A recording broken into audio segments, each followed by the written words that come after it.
पक्ष विलिनीकरण होऊ शकतो, पक्षामध्ये फुटी होऊ शकते, अंतर्गत पक्षामधील ज्येष्ठ नेत्यांचा विरोध सहन करावा लागेल, हे सर्व जाणून पण सुनेत्राताई पवार यांनी जो निर्णय घेतलाय यामुळे त्यांनी एक स्ट्रॉंग संदेश दिलेला आहे की त्या पण सुनेत्रा अजित पवार आहेत। रोहित पवारांनी सुनेत्रा पवार यांना इशारा दिला होता की काकी राजकारण वांगळे आणि त्या पत्राबद्दल सांगितलं होतं। सुनेत्राताई पवार यांनी या पत्राची माहिती घेतली। त्यानंतर प्रफुल्ल पटेल, सुनील तटकरे, धनंजय मुंडे आणि छगन भुजबळ या चौघांना समजलं की सुनेत्राताई पवारांना पत्राबाबत माहिती झालेलं आहे, सुनेत्राताई पवार नाराज आहेत। त्यामुळे या चौघांनी मीटिंग घेतली। मीटिंग मध्ये यांचं सगळं ठरलं की आता सुनेत्राताई पवार यांच्यापाशी जाऊन स्पष्टीकरण द्यायचं। तटकरे, प्रफुल्ल पटेल यांनी सुनेत्राताई पवार यांना त्या पत्राबाबत स्पष्टीकरण दिलं, परंतु त्यांनी दिलेल्या स्पष्टीकरणावरती सुनेत्राताई पवार असंतुष्ट होत्या, नाराज होत्या। त्यानंतर सुनेत्रा पवारांनी जे पत्र दिलं, दोनच सदस्यांचा उल्लेख केलेला आहे, गर्जे आणि सुनेत्राताई पवार। याच्यामध्ये प्रफुल्ल पटेल, सुनील तटकरे, धनंजय मुंडे, छगन भुजबळ यांचं कोणाचंच नाव नाहीये।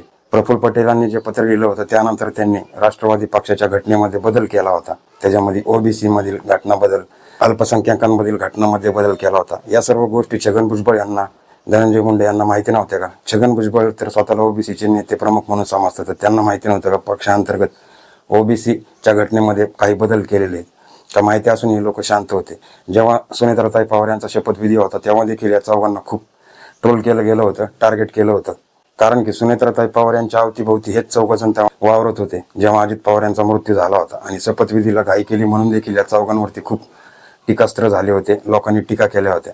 आणि आता पुन्हा तेच घडलं। यामध्ये प्रफुल्ल पटेल, सुनील तटकरे या कोणाचाच उल्लेख नाहीये, तर ही लोक परत नाराज झाल्याच्या चर्चा सुरू झाल्यात। प्रफुल्ल पटेल लहान पोरावानी फुगून बसलेत। त्यामुळे काल दिल्लीच्या दौऱ्यामध्ये सुनेत्राताई पवार यांच्या बरोबर दररोज त्यांच्यासोबत फिरणारे सुनील तटकरे आणि प्रफुल्ल पटेल दिसले नव्हते। सुनेत्राताई पवारांना जेव्हा प्रश्न विचारला या दोघांबद्दल तेव्हा त्यांनी उत्तर दिलं नव्हतं, टाळलं होतं।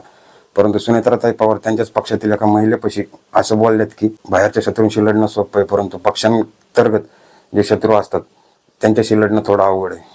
पार्थ पवार, सुनील तटकरे आणि प्रफुल्ल पटेल याची पाठराखण करताना एक ट्विट केलं, परंतु पार्थ पवारांना काही समजत नाही असं नाहीये।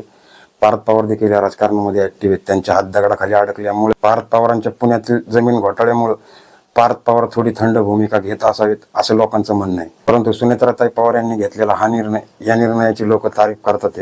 भले दुसरीकडे पक्ष विलिनीकरण, पक्षफुटीच्या गोष्टी सुरू असल्या, पक्षातील हे 4 नेते, बडे नेते नाराज होतील, या सर्व गोष्टी माहिती असल्या तरी सुनेत्रा पवार यांनी जो निर्णय घेतलाय या निर्णयाचं सध्या सर्वच राजकीय वर्तुळात कौतुक होतंय। त्यांचा अजितदादा पवार यांचा पक्ष हडपण्याचा काही खरंच प्लॅन होता का? आणि याच गोष्टींमध्ये काही त्यांनी पुढे पावलं उचलली होती का?